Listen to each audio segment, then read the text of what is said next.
Hello student, welcome to my channel exam returns. चलिए आज हम लोग 12th के कुछ महत्वपूर्ण ऑब्जेक्टिव टाइप क्वेश्चन के बारे में देखते हैं। क्वेश्चन है दो आवेश, है ना। क्वेश्चन है दो आवेश एक कूलम तथा एक कूलम, यानी कि दो आवेश है एक कूलम को 1 मीटर की दूरी पर रखा गया है। दोनों आवेश को मिलाने वाली रेखा के केंद्र पर विभव होगा। तो जब दो आवेश को क्या करेंगे हम लोग, जब दो आवेश को, है ना,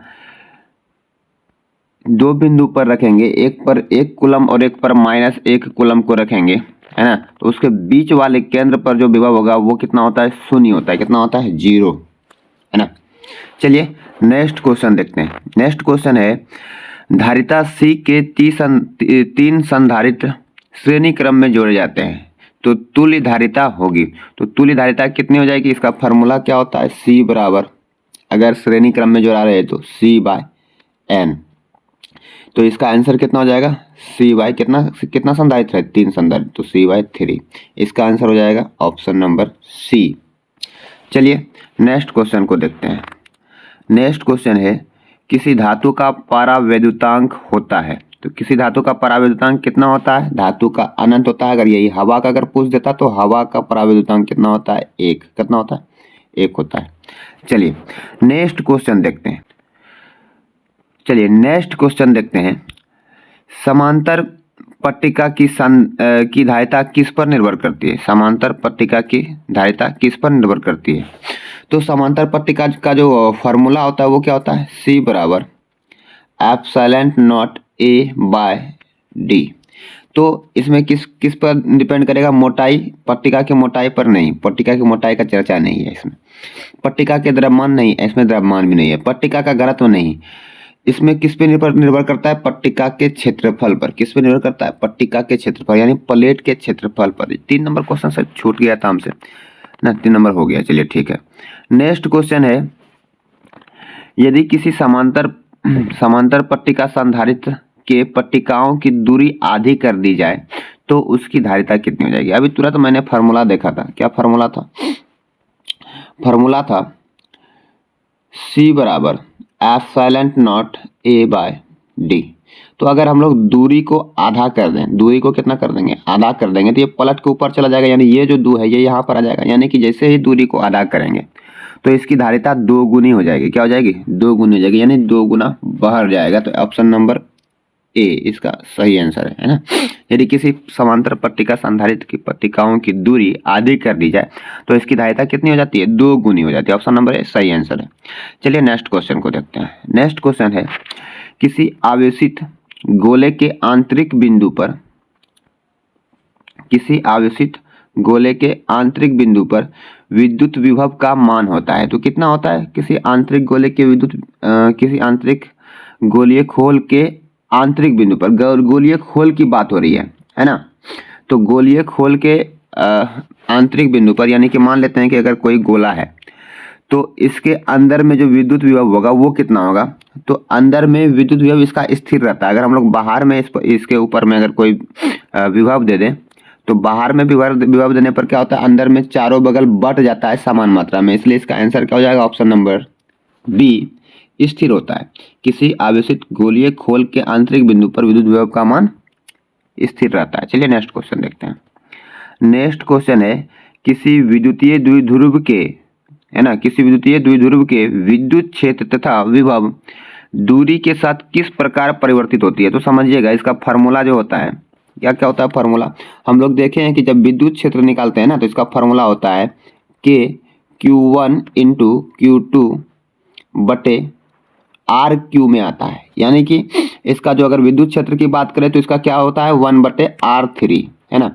यही अगर हम लोग विद्युत विभव की बात करेंगे तो विद्युत विभव का फार्मूला क्या होता है, V बराबर K Q1 × Q2 बटे RQ में आता है, सॉरी R स्क्वायर में, किस में आता है, R स्क्वायर में आता है।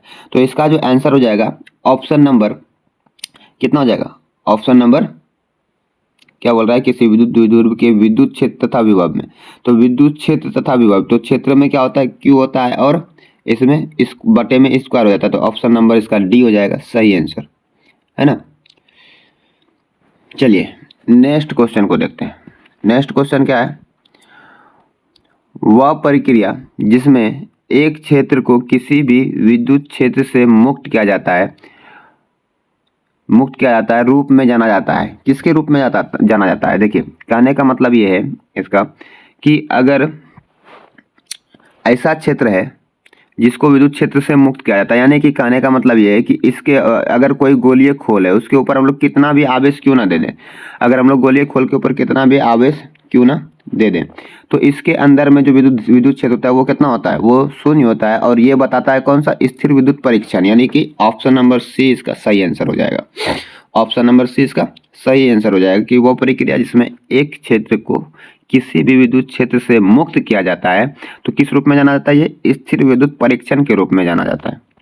चलिए नेक्स्ट क्वेश्चन को देखते हैं। नेक्स्ट क्वेश्चन क्या है, यदि किसी खोखले गोलीय चालक को धनावेशित किया जाए तो उसके भीतर विद्युत विभव होगा। तो अभी तुरंत मैंने बताया कि अगर कोई गोलीय खोल रहता है तो उसके भीतर जो विद्युत विभव हो जाएगा वो स्थिर हो जाएगा और समान मात्रा में बढ़ जाएगा, है ना। तो इसका आंसर हो जाएगा कितना, इसका आंसर हो जाएगा धन आवेश और एक समान, धन आवेश और एक समान, यानी कि ऑप्शन नंबर डी हो जाएगा। ठीक है, चलिए नेक्स्ट क्वेश्चन को देखते हैं। नेक्स्ट क्वेश्चन है कि स्थिर विद्युत विभव का सूत्र होता है, तो विद्युत विभव का सूत्र क्या होता है, स्थिर विद्युत विभव का सूत्र क्या होता है, V बराबर W बटे Q, कार्य बटे क्या होता है, आवेश, है ना। स्थिर विद्युत विभव बराबर क्या होता है, कार्य बटे आवेश होता है, यानी ऑप्शन नंबर इसका बी है सही आंसर। चलिए नेक्स्ट क्वेश्चन को देखते हैं। नेक्स्ट क्वेश्चन है, किसी विद्युत क्षेत्र में एक बंद पथ तथा इसकी इकाई धनात्मक आवेश को स्थानांतरित करने में किया गया कार्य कितना होता है। तो यहाँ पर कार्य की जब बात हो जाएगी, है ना, एक बार फिर से क्वेश्चन पढ़ लीजिए। बोल रहा है कि किसी विद्युत क्षेत्र के एक बंद पथ पर किसी इकाई धन आवेश को स्थानांतरित करने में किया गया कार्य कितना हो जाएगा। तो कोई बंद क्षेत्र है, इसके अंदर जो है इकाई धन आवेश, है ना, किसी विद्युत क्षेत्र के एक बंद पथ पर किसी इकाई धन आवेश को स्थानांतरित करने में क्या गया कार्य। तो इसके अंदर में हम लोग जानते हैं कि एक समान विभव होता है, तो इसका जो कार्य होगा वो कितना हो जाएगा, शून्य हो जाएगा। कितना हो जाएगा इसका कार्य, शून्य हो जाएगा, है ना। एक मिनट, कितना हो जाएगा, शून्य हो जाएगा। ऑप्शन नंबर सी इसका सही आंसर हो जाएगा। चलिए नेक्स्ट क्वेश्चन देखते हैं। नेक्स्ट क्वेश्चन है 12 नंबर क्वेश्चन है कि विद्युत द्विध्रुव के कारण लंब समद्विभाजक पर स्थिर विद्युत विभव होता है। लंब समद्विभाजक का मतलब होता है कि किसी भी जो विद्युत विभव है उसके बीच में, है ना, बीच में जो विद्युत विभव होगा वो कितना होता है, शून्य होता है। कितना होता है, शून्य होता है। तो विद्युत द्विध्रुव के कारण विद्युत द्विध्रुव का एक खास बात होता है, क्या खास बात होता है कि दोनों तरफ आवेश का मान समान होता है लेकिन प्रकृति अलग अलग होती है, एक तरफ माइनस एक तरफ प्लस। अगर इसके बीच में निकालेंगे तो कितना हो जाएगा, विद्युत विभव शून्य हो जाएगा। चलिए नेक्स्ट क्वेश्चन को देखते हैं हम लोग। 13 नंबर क्वेश्चन क्या है कि एक सतह जिसके प्रत्येक बिंदु पर समान स्थिर विद्युत विभव होता है उसे जाना जाता है। तो जब किसी पर विभव समान होता है ना, तो उसको हम लोग समविभव पृष्ठ के नाम से जानते हैं। किसके नाम से जानते हैं, समविभव पृष्ठ। और इसका आंसर होगा ऑप्शन नंबर सी, समविभव पृष्ठ के नाम से। अच्छा, ये सम परिणाम है ना, समविभव हो जाएगा ऑप्शन नंबर डी, समविभव पृष्ठ। चलिए नेक्स्ट क्वेश्चन को देखते हैं। नेक्स्ट क्वेश्चन है परावैद्युत होता है, यहाँ पर पटावैद्युत लिखा गया है, मिसप्रिंट हो गया है भाई लोग। इसमें क्या हो जाएगा, परावैद्युत, यहाँ पर क्या हो जाएगा, परावैद्युत हो जाएगा। परावैद्युत होता है, क्या होता है परावैद्युत, कुचालक पदार्थ का बना होता है परावैद्युत। परावैद्युत क्या होता है कि जब दो संधारित्र का प्लेट के बीच में जो माध्यम रहता है ना, उसी को परावैद्युत बोलते हैं, है ना। इसमें कौन सा पदार्थ को डाला जाता है, कुचालक पदार्थ को डाला जाता है। तो ऑप्शन नंबर बी सही है। चलिए नेक्स्ट क्वेश्चन है 15 नंबर, किसी चालक क्षेत्र के अंदर स्थिर विद्युत विभव होता है। तो चालक क्षेत्र के अंदर स्थिर विद्युत विभव का बात बोल रहा है, इसको पहले भी बता चुके हैं हम लोग, है ना।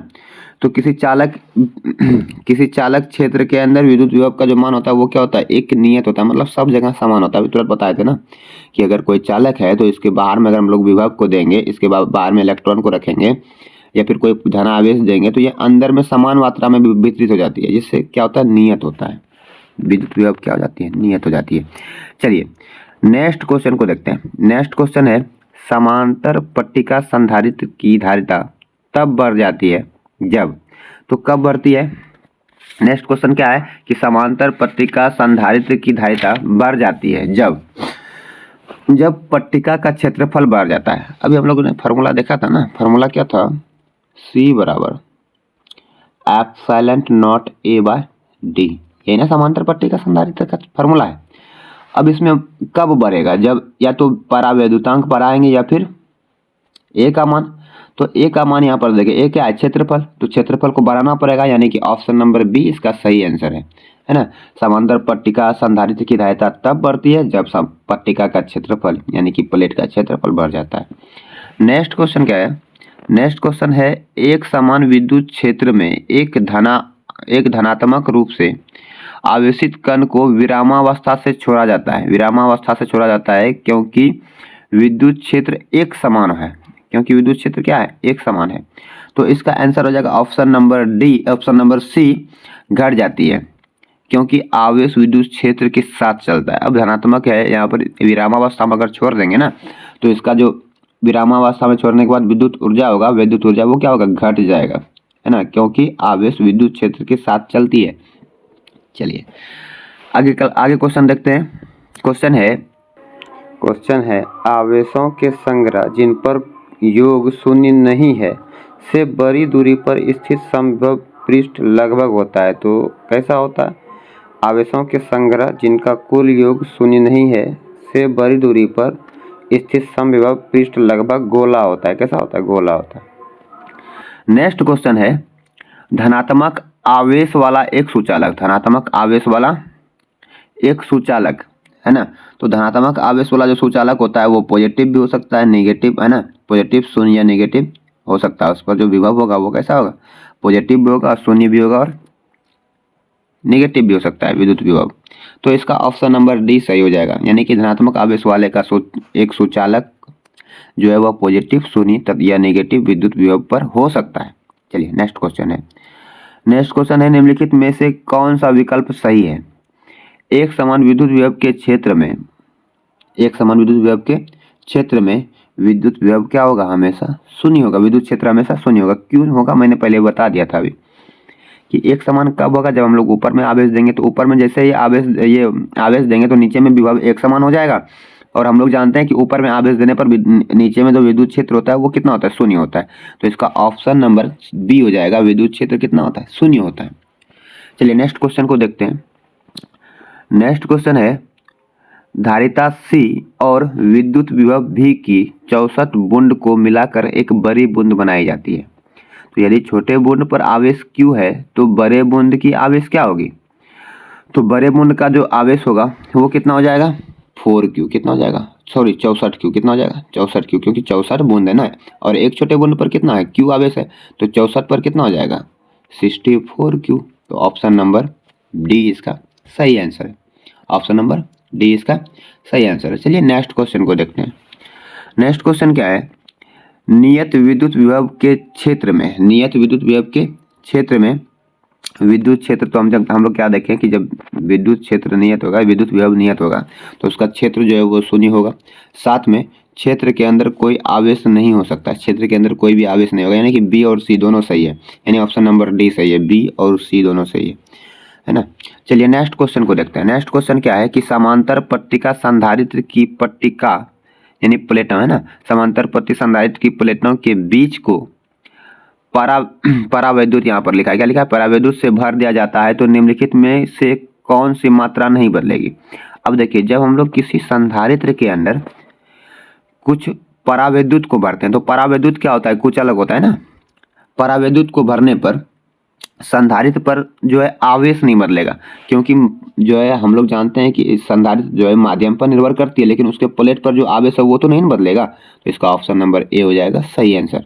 संधारित्र पट्टिका, समांतर पट्टिका संधारित्र की पट्टिकाओं के बीच को परावैद्युत से अगर भर दिया जाता है तो निम्नलिखित में से कौन सी नहीं बदलेगी, आवेश नहीं बदलेगी। एक नंबर संधारित्र पर आवेश जो है नहीं बदलेगी। बीच की दूरी से क्या मतलब है उसको, संधारित्र में क्या है, संग्रहित ऊर्जा, फार्मूला में ऊर्जा तो आता ही नहीं है। प्लेट के बीच संभावित विद्युत विभव, ये भी नहीं, तो ऑप्शन नंबर ए जो है ये क्या होगा, मतलब नहीं बदलेगी, बाकी सब तो। चलिए नेक्स्ट क्वेश्चन है, एक आवेशित समांतर पट्टिका संधारित्र की पट्टिका के बीच की दूरी आवेश को स्थिर रखते हुए दुगनी कर दी जाए तो इस स्थिति में, तो हम लोग जानते हैं यदि समांतर पट्टी के बीच की दूरी को दोगुना कर देंगे, है ना, तो क्या होगा, बोल रहा है कि समांतर पट्टिकाओं के बीच की दूरी आवेश को स्थिर रखते हुए दोगुनी कर दी जाती है, तो इस स्थिति में धारिता कितनी हो जाएगी, विद्युत विभव दोगुना हो जाएगा। अगर दूरी को बढ़ा देंगे तो विद्युत विभव का मान क्या हो जाएगा, दोगुना हो जाता है। चलिए नेक्स्ट क्वेश्चन क्या है, 25, ये लास्ट क्वेश्चन है आज का। अगर आपको इसी तरह का जानकारी चाहिए तो आप जो है हमारे चैनल को सब्सक्राइब कर सकते हैं, है ना। बहुत ही इंपॉर्टेंट क्वेश्चन हम इसमें डालते रहते हैं। यहाँ पर नेक्स्ट क्वेश्चन है, किसी माध्यम का परावैद्युत सामर्थ्य, तो परावैद्युत सामर्थ्य को हम लोग विद्युत क्षेत्र के नाम से भी जानेंगे ना, तो विद्युत क्षेत्र की तीव्रता हम लोग कह सकते हैं इसको, परावैद्युत सामर्थ्य को। तो किसी माध्यम का परावैद्युत सामर्थ्य 2 किलो, है ना, तो यहाँ पर क्या है, परावैद्युत सामर्थ्य 2 किलो वोल्ट पर मिलीमीटर है, तो अधिकतम विद्युत विभव अंतर क्या होगा जिससे बिना परावैद्युत को भंजन किए 50 माइक्रोमीटर नमूने में स्थित किया जा सकता है, स्थापित किया जा सकता है। तो यहाँ पर देखिए हो क्या रहा है, समझिएगा। यहाँ पर एक फार्मूला हम लोग पढ़े थे, क्या फार्मूला पढ़े थे, ई बराबर कितना, ई बराबर डी माइनस डी वी बटे डी आर, तो माइनस तो सिर्फ दिशा बताता है, तो यहाँ से हम लोग सिर्फ डी को हटाते हैं ना, भी का मान लेते हैं। तो यहाँ पर भी का मान कितना है, ये देखिए हमको निकालना क्या है, अधिकतम विद्युत विभव का अंतर, यानी कि भी का मान निकालना है। तो जब भी का मान निकालेंगे हम लोग तो क्या हो जाएगा, देखिएगा भी का जब मान निकालेंगे तो इसके लिए फार्मूला क्या हो जाएगा, उसी फार्मूला से भी बराबर ई इंटू आर। तो आप लोग देख रहे हैं कि वहाँ पर क्या है कि 2 किलो वोल्ट का मतलब होता है 10 पर, किलो वोल्ट का मतलब 10 पर पावर 3 वोल्ट, है ना। तो यहाँ पर मिलीमीटर पर मिलीमीटर है, तो मिलीमीटर का मतलब कितना, 10 पर पावर 3, इधर भी हो जाएगा, तो जैसे ऊपर जाएगा 10 पर पावर 6, यानी इसका मान कितना हो जाएगा, विद्युत क्षेत्र का मान 2 गुना 10 पर पावर 10 पर पावर कितना हो जाएगा 6, 10 पर पावर 6, और उसके बाद गुना दूरी कितना है 50 माइक्रोमीटर, तो ये भी गुना हो जाएगा, माइक्रो का मान कितना होता है 50, माइक्रो का मान कितना 10 पर पावर -6, तो -6 से 6 कट जाएगा, हो जाएगा कितना 50 गुना 100, यानी इसका आंसर हो जाएगा ऑप्शन नंबर बी। 25 का क्या आंसर होगा, ऑप्शन नंबर डी हो जाएगा। किसी माध्यम में परावैद्युत सामर्थ्य अगर 2 किलो वोल्ट पर मिलीमीटर हो तो अधिकतम विद्युत विभव अंतर का क्या होगा, इसके बीच परावैद्युत को भंजन किया जाएगा और किए गए 50 माइक्रोमीटर नमूने में स्थापित किया जाता है, तो विद्युत विभव कितना हो जाएगा 100 वोल्ट हो जाएगा। इसका ऑप्शन नंबर बी सही हो जाएगा। चलिए हम लोग इसी तरह का क्वेश्चन देखते रहेंगे, हमारे चैनल को सब्सक्राइब कर लीजिए आप लोग, धन्यवाद।